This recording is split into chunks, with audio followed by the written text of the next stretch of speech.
Hey, Leo here for Actualized.org. And isn't this something different? So this is more of a video blog style of video, and I'll tell you in a second why that is and what's going on here. But I'm sitting in my car and I'm outside my apartment complex and I'm getting ready to go on a trip. So what I'm doing here is a solo meditation retreat. It's going to be 10 days, well, really 9 days of solid meditation, nonstop meditation in a place that I rented. Basically, I rented a house in the middle of a forest in Arizona. I live in Las Vegas. This, what you're seeing behind me, is Las Vegas. Sunny Las Vegas. It's beautiful spring here right now in April. And I am going to be doing a 6-hour drive all the way to the middle of Arizona, where it's rather foresty. You might think that Arizona is a desert, but actually there's a forest there. So in the middle of this pine forest is going to be my meditation retreat, and it's just going to be myself. So this is an idea that I got a while ago from doing Vipassana retreats. Now, Vipassana retreats are great. I recommend you do them. But the problem with them is that you're there with a bunch of people. And to me, meditation is at its peak when it's solo. So when I go meditating, I like to meditate by myself. Even when I do a Vipassana retreat, I'll just sit in my room and meditate there the whole day or the whole week. And that's worked well for me because I tend to be a pretty introverted individual and I don't like to do group meditation. To me, that defeats the whole purpose of why I meditate. So that's why I'm doing this solo trip. This is the first time that I'm trying this out, so it's a bit of an ordeal trying to figure out the logistics. You might think that, 10 days by yourself, that's easy as far as logistics, but there's a lot of stuff. So you have to prepare the food, you have to plan everything out ahead, because when I'm talking about meditating for 10 days straight, that's like every single day your mind is on meditation and nothing else. No distractions, no internet, no cell phones, not even going to the grocery store, not getting in your car. So, you're fully committed to 24/7 meditation, even as you're going to sleep and your head is hitting the pillow after a full day of meditating. You are still maintaining mindfulness and you're still labeling and noting and doing the formal meditation practice. What happens when you do this for 10 days straight is that you reach levels of consciousness that are simply have never been experienced by you before. So anyways, I digress. I don't want to go too deep into that. What I want to tell you here is that I packed my car full of stuff. You can see I got food, I got a cooler with food, and I got all sorts of gear back there. But anyways, so I'm going to do this trip and I want to record videos of it. And then what I'm going to do is I am going to be meditating for the entire 9 days.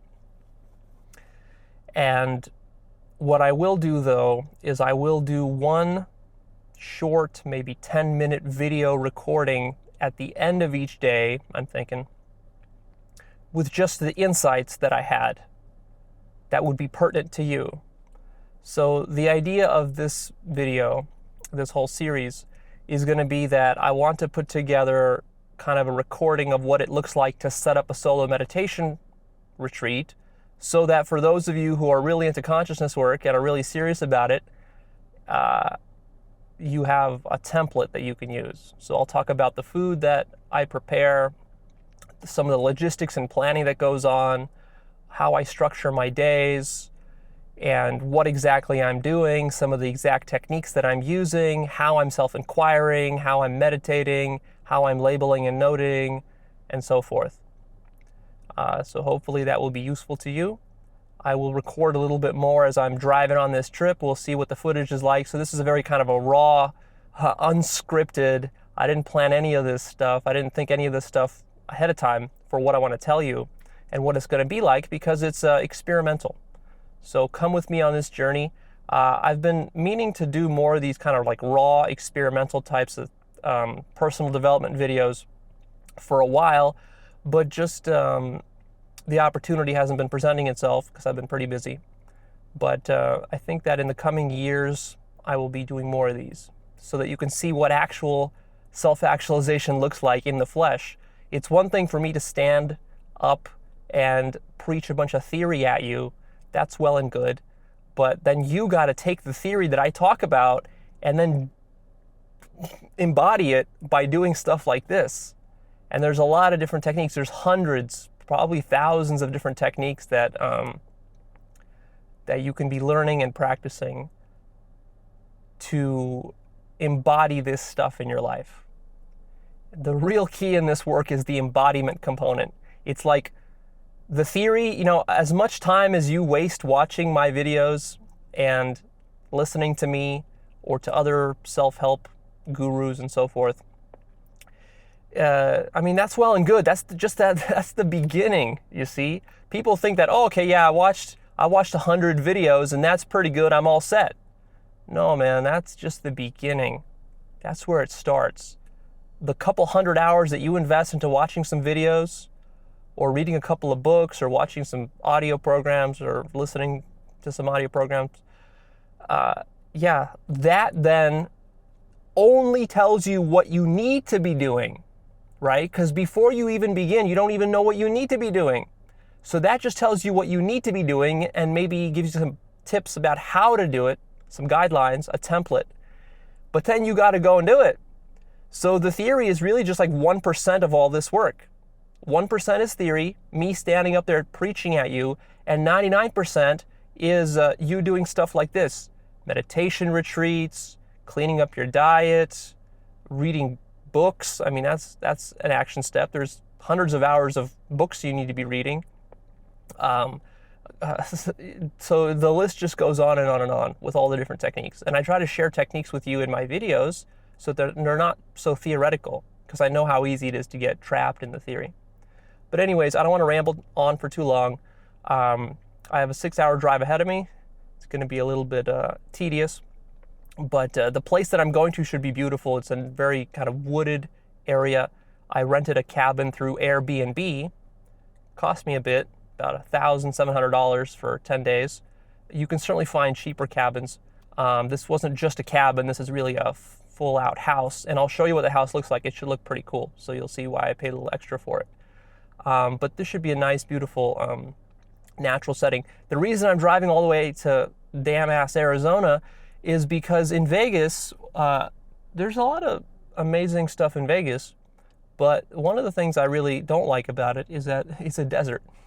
So there is no greenery here. You see some palm trees behind me, but there's no natural parks. There's no forests.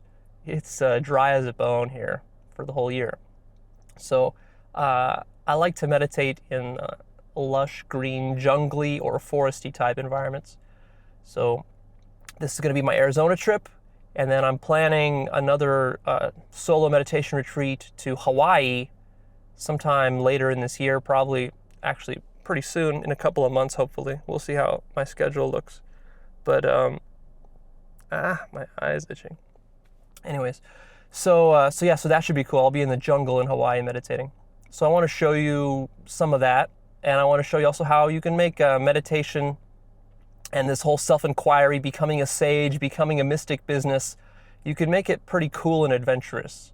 So you might think of a monk as this lame guy who just sits in a Zen monastery staring at a wall. That might sound pretty boring to you, but also you can make it an adventure. You can get in your car, travel around the country, meditate different places, go to national parks, meet people, go to seminars, go to different gurus. So there's a lot of opportunities like that out there, which can make it a little bit more exciting for you if you're the adventurous type and you're also sort of you want to get out of your house. But of course you have to remember not to mistake all that external activity for actual meditation and contemplation.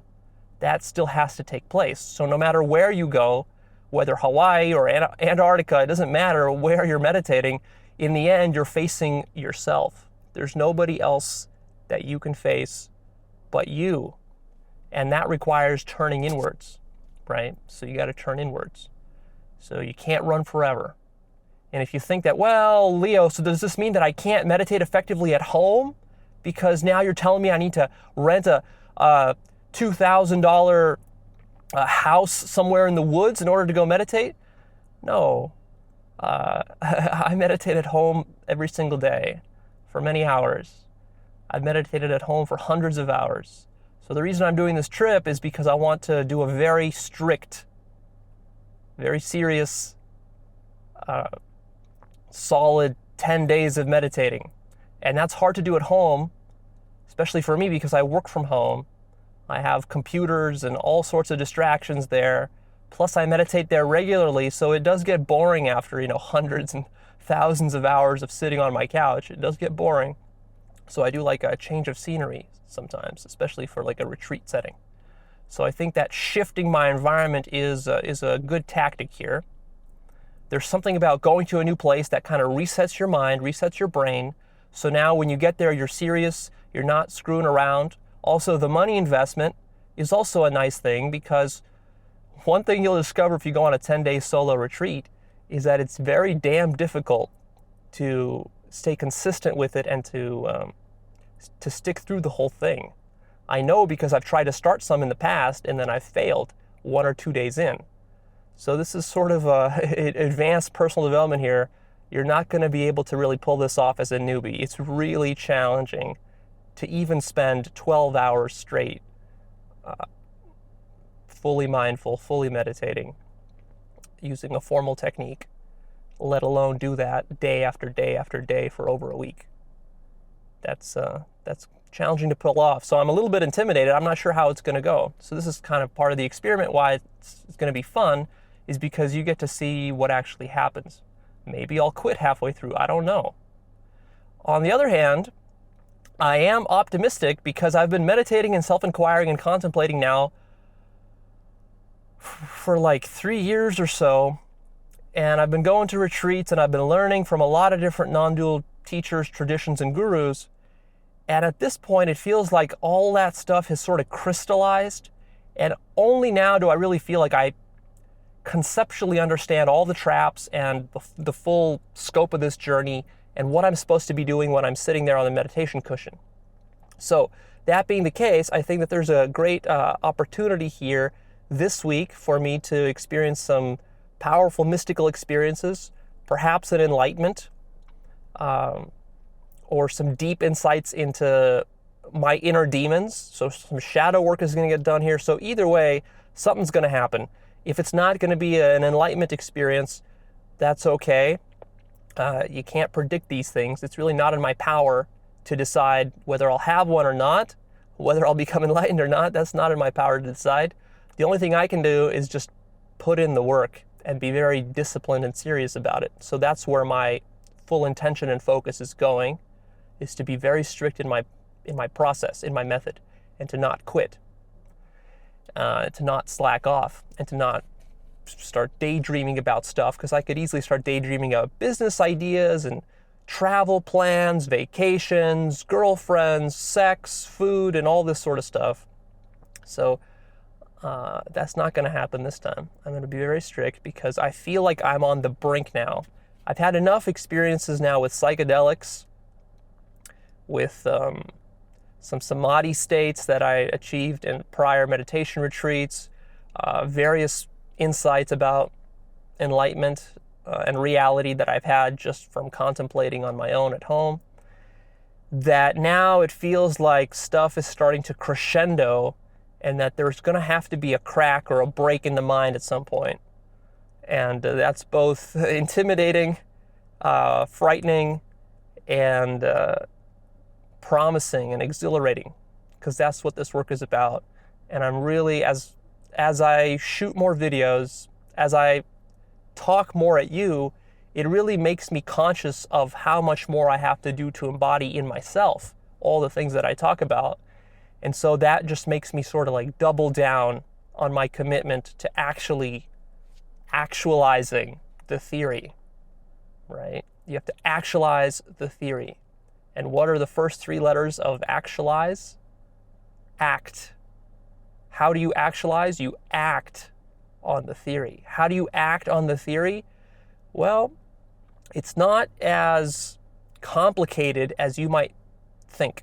It's not as murky. It might seem like, well, Leo, I'm confused about how to actually act some of the stuff you say. No, really what's going on is that you're not serious. You're not committed. If you were serious and committed, you would be committed and serious at all costs. And then your brain would go and figure out how to actually implement some of this stuff. But when you're just sitting at home and you're just watching these videos while you're cooking your dinner or something, you're just listening to me. I mean, that's good. You got to start somewhere. That's good. But you're not going to get very deep in this work. Not as deep as, as possible. The reason you want to go deep in this work is because it's so ridiculously amazing the deeper you go. You see, maybe you've noticed that my videos tend to be long and they tend to be a little deeper than most self-help videos. Why is that? Because I want to share with you the beauty and power of the depth of this work. Not just the surface level stuff and not the middle level, but like the very, very depths of it.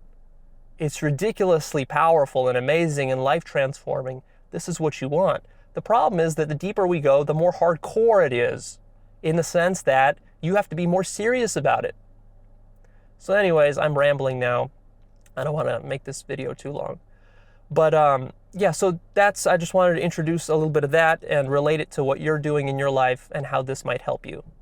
Hopefully you can take the lessons from this and then this will inspire you to go out there and get more serious about your own consciousness work. All right? I'm off. I've got 6 hours of driving to do. Hopefully I can pull that off and my back doesn't start hurting. I'll see you soon with some more footage of the place that I'm staying at and the food that I'm eating and all this other stuff. So here I am in the Arizona forest. You can see it behind me there. You can hear the cars because I'm near a highway. I actually haven't arrived yet to my final destination, but since the sun is setting, I wanted to show you some of these Arizona pine trees. You might think that Arizona is all desert if you haven't driven through it, especially up north. But actually towards the Grand Canyon, which is where I am, pretty close, is this giant pine forest national park here. And it's filled with pines. So my final location is going to be kind of in this area, but deeper. So I still have a few more hours of driving to go. But this is basically what I should be looking forward to, some beautiful trees, unlike Vegas where it's bone dry. So I'm excited to be out in the woods again, especially when I'm meditating. It's the best.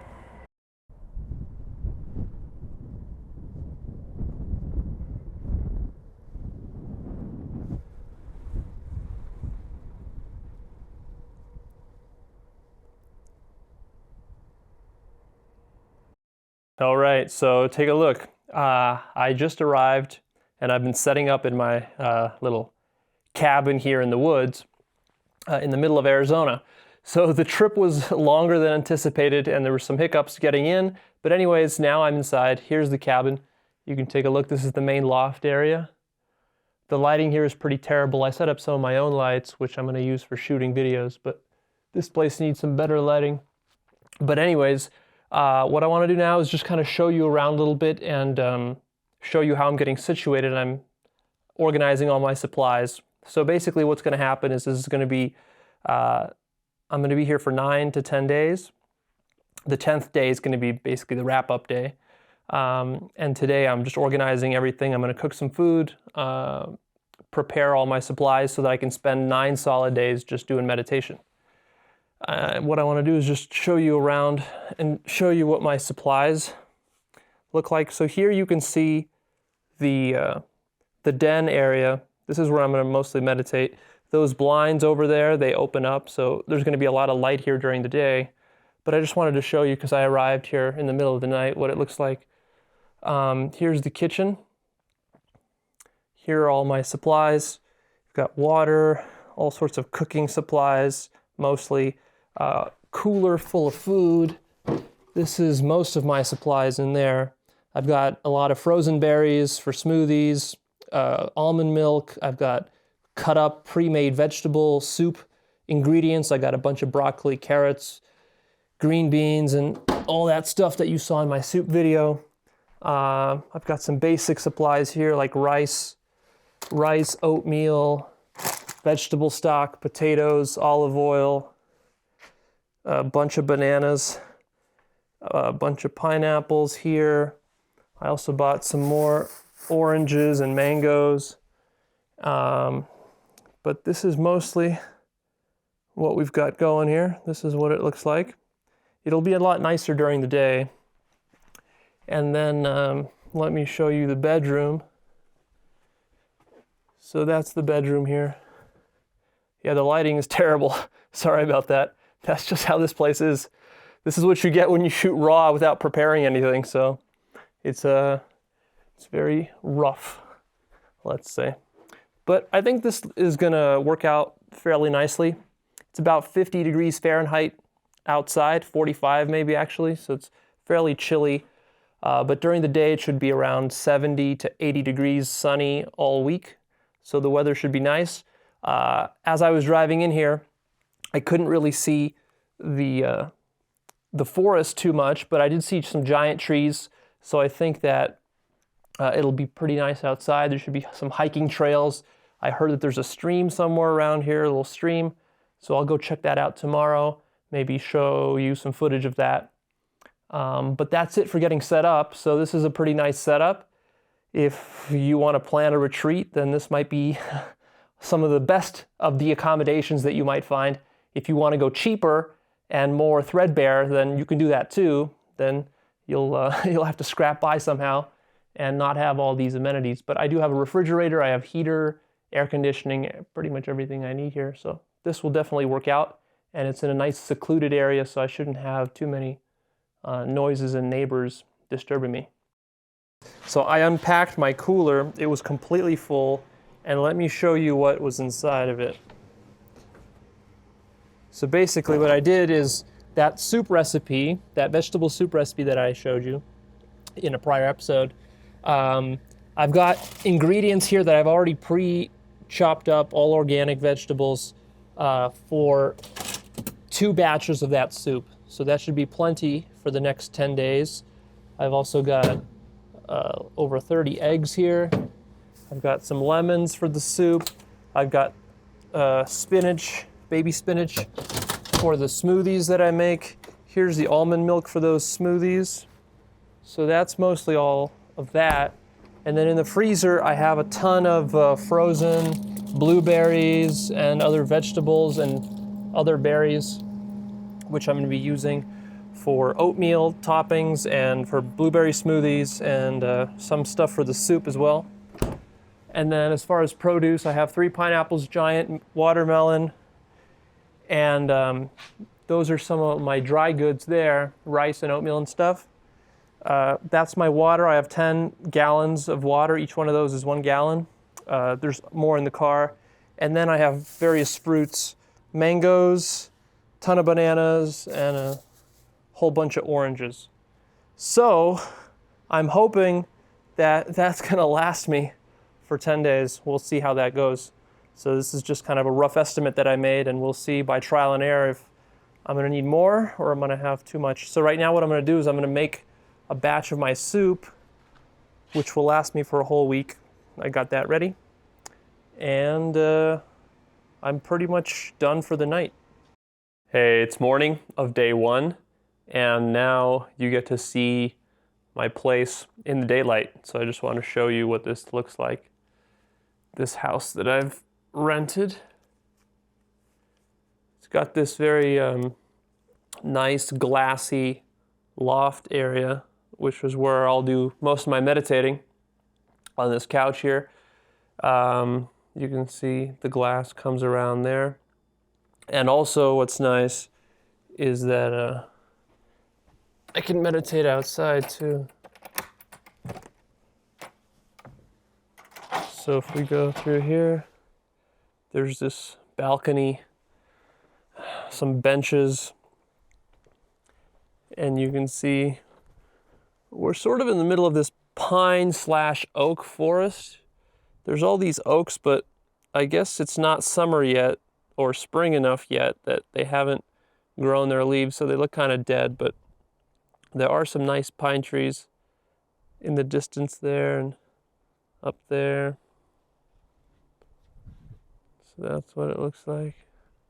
And there's actually supposed to be a stream down there. That thing down there is a stream. but there's no water. I guess it's too dry this season. So I didn't luck out there. All right. Yeah, I just want to show you around what this place looks like. I'll also be doing some walking meditation. Actually, quite a bit of it, because sitting straight for 10 hours is way too hard on the back and on the ass. So it's good to be just walking and being mindful and noting and labeling while walking. So I'll be doing that as well.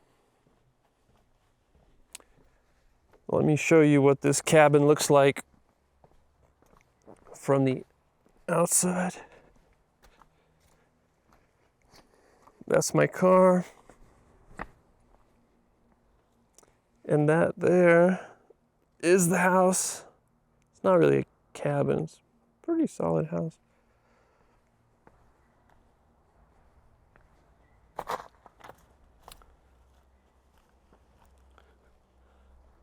So there's a bunch of trees, although this is a pretty steep slope, but I also want to try meditating outside too, just sitting meditation outside. I already scoped out some spots down there. There's some big trees.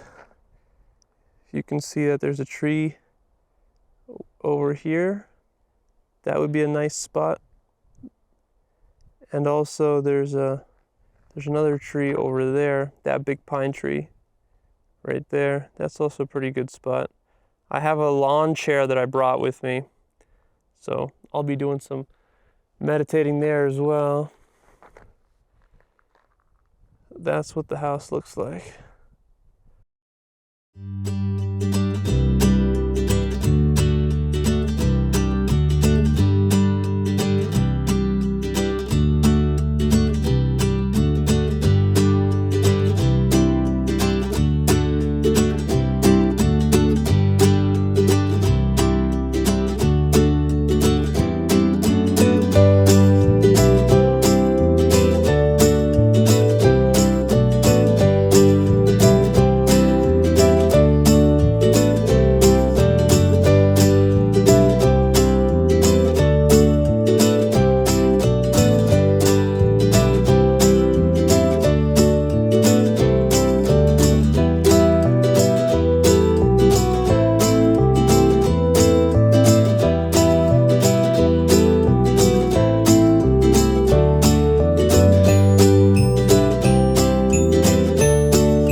Hey guys, look, I want to show you something cool. Can you see it? Watch, I'm going to zoom in on this thing. Whoa! Look at that. He's a giant, huge ass falcon, and he's got this beautiful camouflage. He's really hard to see. I barely spotted him walking through the trail here. It's pretty windy. You can hear the wind. This is the only way I can shoot. He's probably going to fly away in a minute, but I wanted to show it to you because it was pretty cool. This tree is gigantic, so this bird is probably half my height. He's huge, absolutely huge. Let me see if I can walk up a little closer to him. Pardon the shakiness, because I'm walking on some uneven terrain here. Let me zoom out a little bit so it doesn't look terrible. I'm gonna walk in a little closer. He's probably gonna get spooked and fly away here. Oh man, I'm making a lot of noise.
am in the mountains right outside the area where I did my retreat.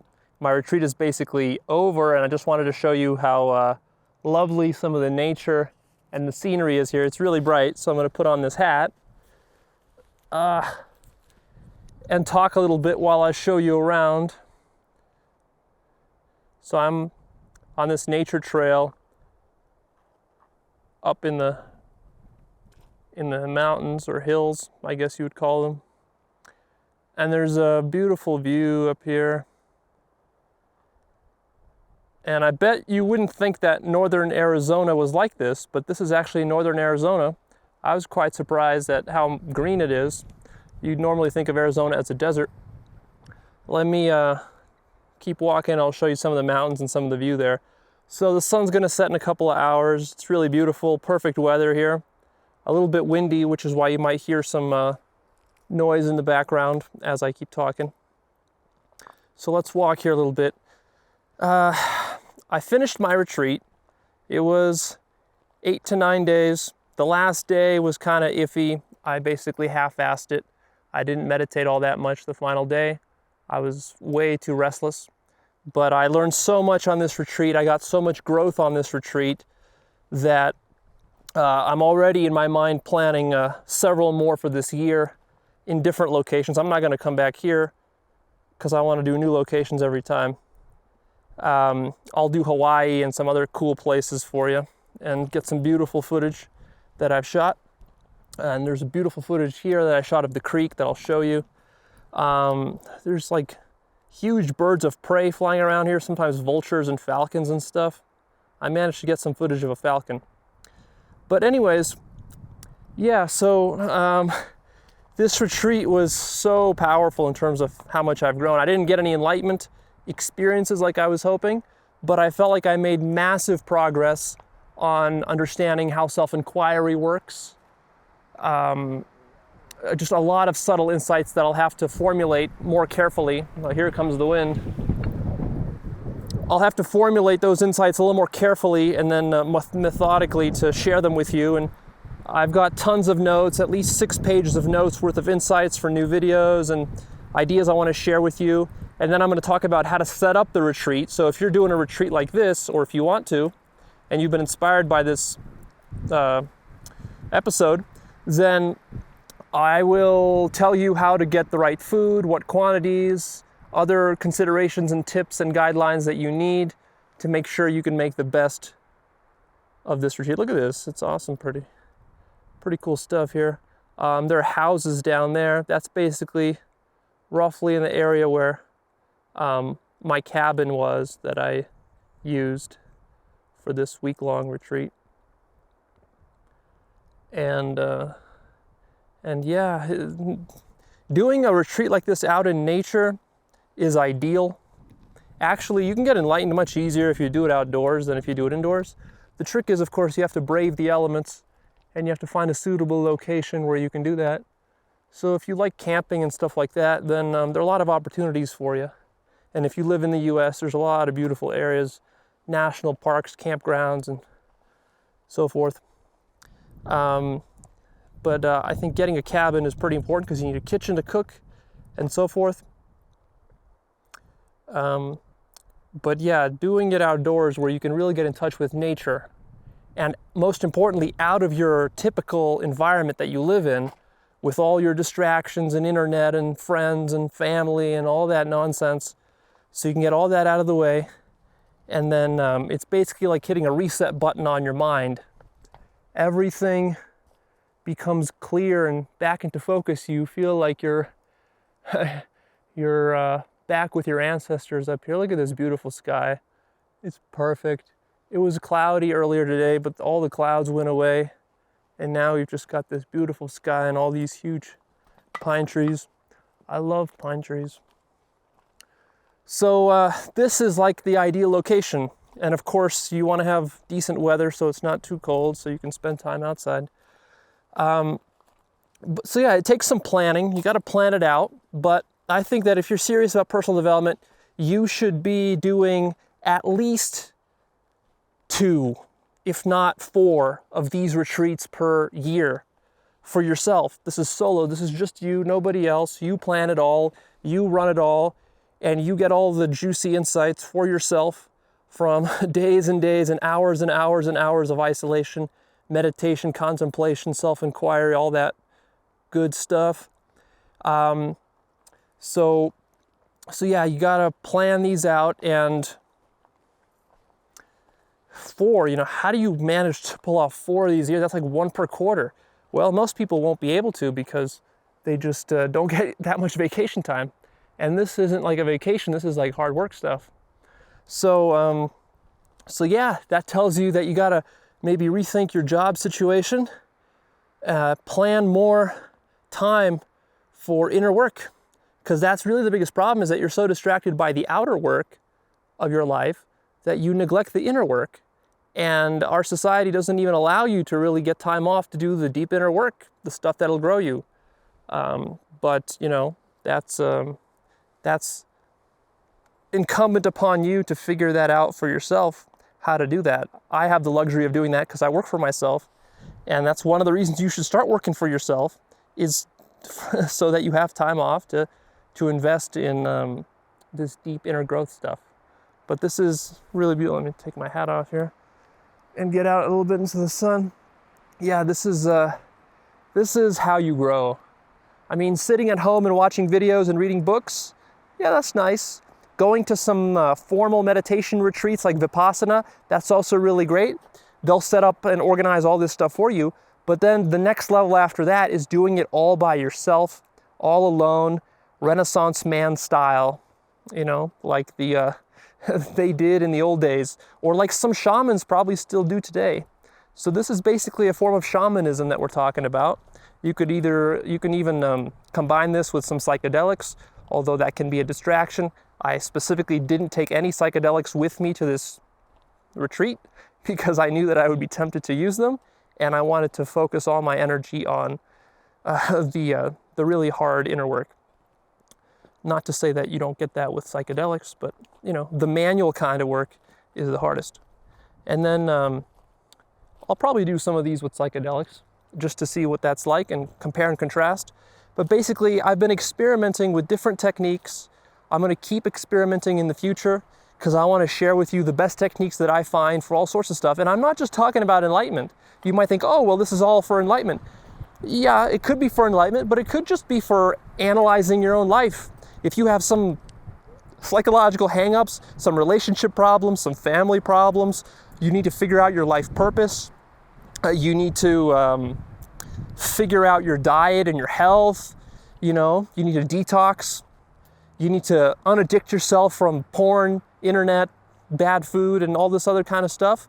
Or you just need to contemplate and work on other, facets of your development, not just enlightenment, not just spirituality, but there's a lot of stuff for you to contemplate. From your work to your family to everything else, all that stuff needs to be contemplated. Your emotions need to be contemplated and seriously thought about. I've thought about doing these retreats where I don't focus on enlightenment at all, but I just sit there with a journal for 100 hours for a whole week. And I just journal and journal and journal and journal, sort of like a self-psychotherapy session, one long-ass psychotherapy session. And then if you combine that with some psychedelics, you got a winning formula for some real serious inner growth there. I can feel that. So there's a lot of opportunity and possibilities here. I want you to start to get creative with this whole personal development journey, customize it to your own desires. Go to the places you want to go to the places you find beautiful. Maybe it's the beach, maybe it's some tropical island, maybe it's in the forest, maybe it's in some snowy winterland up on some mountain, whatever is available to you and whatever you like. This has been such a rewarding experience for me that I wish I'd had done it sooner. I was planning for about 1.5 years to do it, but I just couldn't find time. And now what I'm going to do is I'm going to pre-plan these ahead of time. So I'm going to put in one of these per quarter when I get back home, right on my calendar, so that my work revolves around these retreats and not the other way around. You see? So that's all about getting your priorities straight. Well, I think I'm done here. I've showed you some of the beautiful scenery. I hope it's inspired you. And I hope that you seriously consider doing one of these retreats for yourself.